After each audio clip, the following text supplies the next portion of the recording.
ការបំផ្លាញផ្ទះនិងលួចទ្រព្យសម្បត្តិពលរដ្ឋខ្មែរពីសំណាក់យោធាថៃជាទង្វើផ្ទុយពីច្បាប់អន្តរជាតិ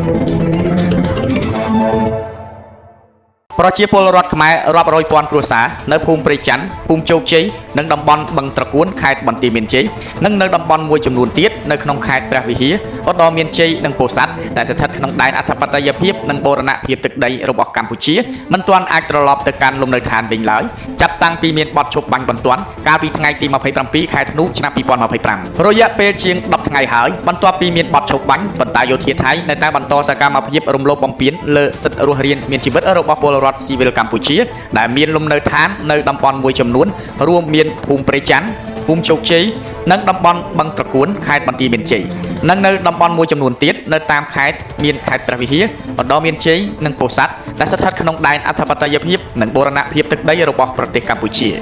យោងតាមសេចក្តីថ្លែងការណ៍របស់គណៈកម្មាធិការសិទ្ធិមនុស្សកម្ពុជាចុះថ្ងៃទី5ខែមករាឆ្នាំ2026គោសមកបានកត់សម្គាល់ឃើញថាទាហានថៃបានគាស់និងលុកលុយទន្ទ្រានចូលក្នុងលំនៅឋានរបស់ប្រជាពលរដ្ឋកម្ពុជាលួចយកទ្រព្យសម្បត្តិឯកជនរបស់ជនស៊ីវិលដូចជាម៉ូតូគោយន្តនិងសម្ភារៈផ្សេងទៀតរបស់ប្រជាពលរដ្ឋនៅតំបន់ខាងលើមិនតែប៉ុណ្ណោះយោធាថៃបានបន្តប្រើប្រាស់កម្លាំងយោធាដោយខុសច្បាប់និងបង្កើនសកម្មភាពបំផ្លិចបំផ្លាញផ្ទះសម្បែងទ្រព្យសម្បត្តិនិងហេដ្ឋារចនាសម្ព័ន្ធស៊ីវិលនិងវប្បធម៌នៅក្នុងដែនអធិបតេយ្យភាពរបស់កម្ពុជាទោះបីជាមានកិច្ចព្រមព្រៀងបទឈប់បាញ់ចាប់តាំងពីថ្ងៃទី27ខែធ្នូឆ្នាំ2025ក៏ដោយសម្រាប់កសមកទង្វើរំលោភបំពានទាំងនេះរបស់យោធាថៃបានបណ្ដាលឲ្យប្រជាពលរដ្ឋស៊ីវិលកម្ពុជារាប់រយពាន់គ្រួសារត្រូវបង្ខំចិត្តចាកចេញពីលំនៅឋានបាត់បង់ដីធ្លីនិងទ្រព្យសម្បត្តិដោយពួកគេរស់នៅក្នុងស្ថានភាពគ្មានផ្ទះសម្បែងនិងរងនៅការបណ្តេញចេញពីលំនៅឋានដោយបង្ខំដែលផ្ទុយទាំងស្រុងនឹងសេចក្តីថ្លែងការណ៍កិច្ចព្រមព្រៀងនិងកាតព្វកិច្ចអន្តរជាតិនានារបស់រដ្ឋភាគីស្តីពីការការពារសិទ្ធិមានលំនៅឋានសមរម្យព្រមទាំងសិទ្ធិកាន់កាប់ទ្រព្យសម្បត្តិឯកជនតាមរយៈសេចក្តីថ្លែងការណ៍របស់ខ្លួនកសមកបានបន្តគូសបញ្ជាក់ដូចនេះថាការចូលមកកាន់កាប់ដោយខុសច្បាប់ការបំផ្លិចបំផ្លាញផ្ទះសម្បែងការលួចទ្រព្យសម្បត្តិជនស៊ីវិលនិងការរារាំងក្នុងការវិលត្រឡប់ទៅលំនៅឋានរបស់ខ្លួនវិញគឺជាការរំលោភលើកតិកាសញ្ញាអន្តរជាតិស្តីពីសិទ្ធិសេដ្ឋកិច្ចសង្គមនិងវប្បធម៌កតិកាសញ្ញាអន្តរជាតិស្តីពីសិទ្ធិពលរដ្ឋនិងសិទ្ធិនយោបាយអនុសញ្ញាទីក្រុងឡាអេឆ្នាំ1907អនុសញ្ញាទីក្រុងហ្សឺណែវនិងសេចក្តីប្រកាសជាសកលស្តីពីសិទ្ធិមនុស្ស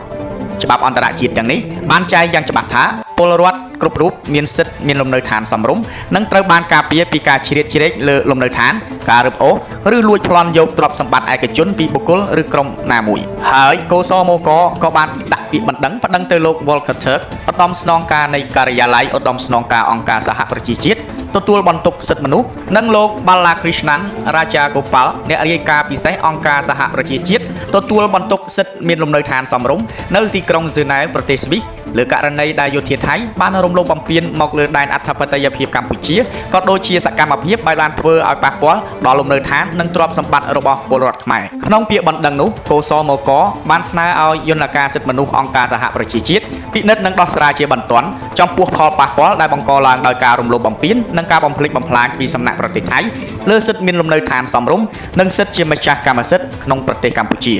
កសមកបានស្នើឲ្យមានការចូលរួមរវាងយន្តការអង្គការសហប្រជាជាតិនិងរដ្ឋពាក់ព័ន្ធនានាក្នុងការបញ្ឈប់ភ្លាមៗនៅការបណ្តេញចេញដោយបង្ខំការបំផ្លិចបំផ្លាញផ្ទះសម្បែងនិងការហាមឃាត់ការវិលត្រឡប់ចូលលំនៅឋានវិញ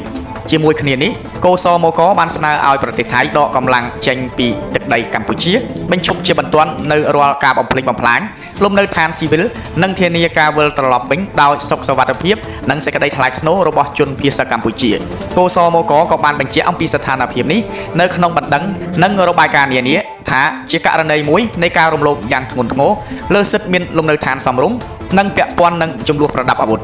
ជំរុញឲ្យប្រទេសថៃផ្ដល់នូវការជួសជុលការខូចខាតនានាជូនដល់ជនរងគ្រោះដូចជាការផ្ដល់សំណងនិងការធានាមិនឲ្យករណីបែបនេះកើតឡើងម្ដងទៀតកសមកសូមបញ្ជាក់សារជាថ្មីថាសិទ្ធិមានលំនៅឋានគឺជាសិទ្ធិមនុស្សជាមូលដ្ឋានមិនមែនជាគោលដៅយោធាឡើយហើយការបំផ្លិចបំផ្លាញលំនៅឋានស៊ីវិលនិងការបណ្តេញចេញដោយបង្ខំគឺជាការរំលោភសិទ្ធិមនុស្សយ៉ាងធ្ងន់ធ្ងរដែលទាមទារការឆ្លើយតបទាន់ពេលវេលានិងប្រកបដោយប្រសិទ្ធភាពពីគ្រប់យន្តការពាក់ព័ន្ធនិងពីសហគមន៍អន្តរជាតិ សម្រាប់កោសមក